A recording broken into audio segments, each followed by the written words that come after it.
너 초등학생이야? 선배의 가혹한 다그침 오유한나 사건의 충격적 카톡 내용 공개. 지난해 대한민국의 안방을 밝히던 기상캐스터 오유한나 씨가 돌연 세상을 떠난 사건이 여전히 많은 이들의 가슴을 무겁게 짓누르고 있다.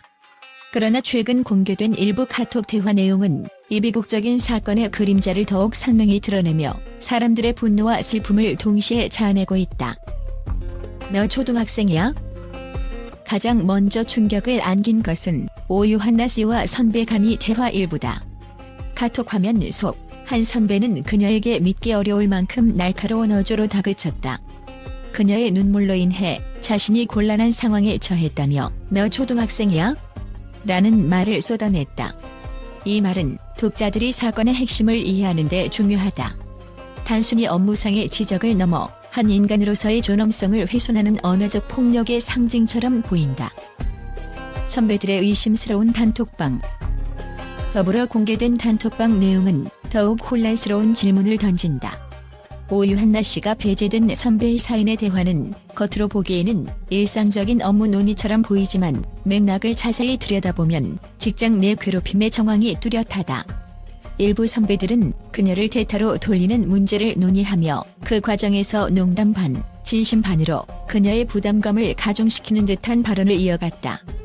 대화 속에 우리가 이렇게 하면 어떻게 나올지 보자라는 표현은 단순한 직장 동료 간의 의사소통을 넘어 그녀를 시험하고 떠보려는 의도를 엿볼 수 있다. 극단적인 선택의 전조들.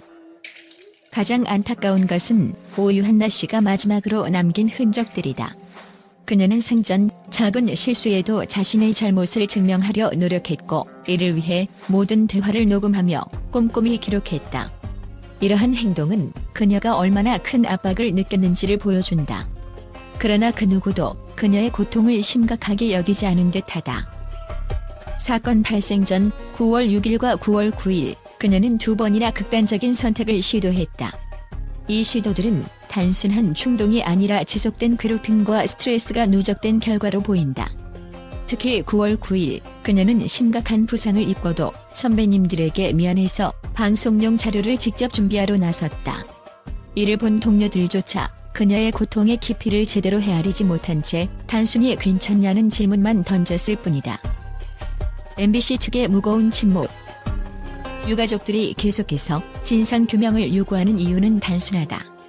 MBC 측의 책임 있는 대응을 원했지만 현재까지 사과는커녕 납득할 만한 조치도 나오지 않았다. 지난 만남에서 MBC 관계자들은 고개를 숙이고 진상을 밝히겠다고 약속했지만 이후 12일이 지나도록 아무런 움직임도 없었다. 그 사이 유가족들은 다시 한번 배신감을 느끼며 비통함에 잠겼다. 우리가 기억해야 할 이름. 이 사건의 충격적 대화와 미공개 단톡방 속에서 우리는 한 가지 사실을 잊어서는 안 된다. 오유한나 씨는 단순히 뉴스 화면에 나오는 얼굴이 아니라 우리 사회의 수많은 직장인들 중 한 사람이었다. 그녀의 죽음은 단순한 개인적 선택이 아니라 조직 내 구조적 문제와 연관된 비극이었다. 대중들의 관심이 사라지고 시간이 지나도 이 사건이 남긴 교훈과 책임은 절대 잊혀지지 말아야 한다. 오유한나 씨의 죽음이 헛되지 않도록 MBC와 관련자들이 진상규명을 통해 진심 어린 사과와 개선을 약속해야 할 것이다. 이는 단순히 고인을 위한 것이 아니라 앞으로 같은 비극을 반복하지 않기 위한 첫걸음이다. 오유한나 씨의 이름이 더 이상 비극적인 사건의 수식어로만 남지 않도록 우리 모두가 이번 사건을 직시하고 끝까지 관심을 놓지 않는 것이 무엇보다 중요하다.